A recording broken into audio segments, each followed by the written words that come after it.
As the temperature rises, it's crucial to make sure your plants are getting enough water. And in the garden today, KCAL 9's Sylvia Lopez looks at a variety of irrigation systems and how to choose the right one for your garden. We are in the garden today talking about different ways to water your lawn with Nick Federoff from thingsgreen.com. And Nick, how are you? I'm great, you know, thank you. It's so hot. Right? Water is very important, isn't it? Absolutely. And our plants need it more than you could ever imagine right now. And the whole thing about it is, it's not about using water as much about strategically placing it. Right. And that's one of the things we're going to talk about here today, strategically placing it and then kind of keeping things clean at the same time. You have to, because you have all these gadgets. What do you do with them? It's really something else. Well, what's really kind of fun is like the old-fashioned way of getting a hose out and watering is still okay to do. Okay. And it's very cathartic, by the way. Right. You get out there and you just, you know, Ooh, like a meditation. Right? Indeed, indeed. Now this right here, we're going to do this afterwards. We're going to hook up a hose over here, and we're going to end up running through the sprinklers. Okay, fun. I like that. It's hot. I'm going to enjoy that. Yeah. So the old-fashioned going through the sprinklers is a good thing. Now, when we're talking about also watering your plants and strategically placing it, you can't ever go wrong with a soaker hose. Now this right here, as the water goes through it, weeps through it and bleeds through the whole thing. And this is made out of recycled rubber. Oh, that's nice. So you can't go wrong with that. Cool. And then, of course, right to your immediate left, that water wand, that is perfect for taking and using for and reaching in high places, so that you can actually get to the plants themselves. That's nice. People like me need things like this. Yeah. and it also doubles as a shower. So you want to take a shower. Okay, no problem there. But as we go along here in Southern California, we're really big on automatic watering systems as well. Everyone has them. So one of the neat things that's been happening in the world of irrigation is that the sprinkler control boxes that you get nowadays, some of them are extremely complicated, but some of them are extremely easy as well. For instance, this particular one right here has all these presets. So you follow the instructions and you either have number 1, A, B, and C, real simple. And if you're like me, you keep the instruction book handy. Yes. Yeah.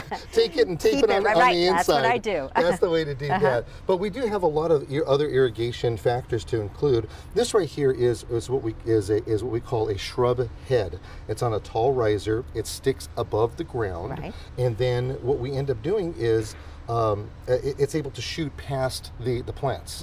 As opposed to something like this, which is a lawn head, and this will actually sit at soil surface, and then the insert pops out so that it can water the water's surface. Coming out, right? But regardless, when you have something like this, you need to clean them out. So what you'll do is that you'll take and you'll have to sometimes use a pair of pliers or something, and you pull this out like this, and it's going to have a little basket in there. And believe you me, there's going to be a lot of gunk in there. Yeah.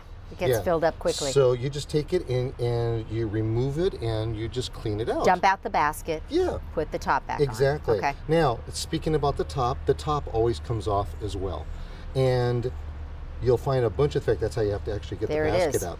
Okay. And then you'll take the top out and then you wash this out. And then, by the way, you see these little hash lines right here? Yes. That tells us that's where the spray is going to go. This is a half spray. So you adjust that time to time as your plants grow, and you need to have the spray go in a different direction. Indeed, that's what you have to do. Now, on top of that, you have we talked about the lawn heads, but look at this is actually kind of cool. This insert comes out, and the reason why we check them is you see the insects. Oh, they like to hide in there. It's cool in these pipes. So they're going to find refuge where it's cool. So they're going to be munching down on this stuff, or not munching down. They're going to be finding refuge in there. Clogs up your sprinkler system. You need to take it apart. Now, ironically, how often do you need to do that? You know, when you start, you really ought to test your system at least once a month. Okay. Wow. And then what will happen is that you just put it all back together, and it's ready to go. Okay. Now, one of the neatest tools that you could also have inside your yard and garden is one of these paper clips. You open it up, and then you just start digging around inside as it's running to get the debris out. Okay. Sometimes you don't have to take it out at all. Now, other things that you have going on are drip irrigation systems. Drip irrigation systems, there's so many different types. There's these kind that are tethered, that go onto these pipes, and you could hook it up on your hose, and it just goes out like crazy. Here's one that doesn't have an emitter at all. The emitter is actually built into the pipe. and the water is going to be squishing out, and it's just really kind of a fun thing. Oh, yeah. So there's a lot of information here. There's so much to go, and we haven't even scratched the surface of it. So if you wanted to, you can come to my website at thingsgreen.com, and we'll have a menagerie of information over to make sure that you can strategically place that water. This is complicated stuff. Thanks for helping us sort it out, Nick. Indeed. Okay, see you next time. Thank you very much.